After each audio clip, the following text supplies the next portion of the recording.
Dagdag kaalaman po, napansin nyo ba to? Ang ganda mo nga ni, ang lakas ng ulan nga ni. Bakit kaya laging may ngani? Ano ba yung ngani na yan at bakit nauso yan? Ano ba ibig sabihin yan? Alamin natin.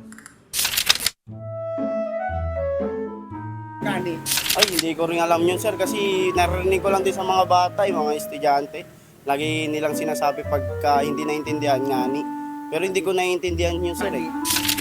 Ngani means gani. Ganyan ba? Gani. Parang ganito lang, sasabi ka lang ng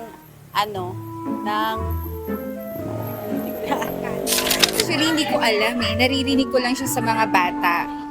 Sa anak ko.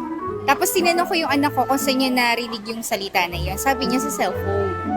So mostly, yung mga bagong words ngayon na nababanggit ng mga bata, na-adapt nila through phones, social media. Parang expression lang ng mga taga Bicol. Ngani. Ngani, ang alam ko dyan, ma'am, sa salitang ngani, sa mga Bisaya eh. Parang sa emotion, parang ano lang. Tawag na yun. Naririnig ko pero yung ngani, parang dito ngani, parang gano'n. Hindi yan bagong imbento ng internet. May pinanggalingan yan, linguistics-wise. Ang salitang ngani ay galing sa mga wika sa Visayas, lalo na sa Cebuano at Hiligaynon. Ginagamit ito bilang pangdiin o pampalakas ng sinasabi.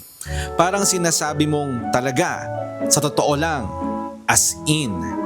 Kapag sinabi mong mainit ngani, ang ibig sabihin sobrang init, walang duda. Hindi siya hiwalay na thought, pang-emphasize siya.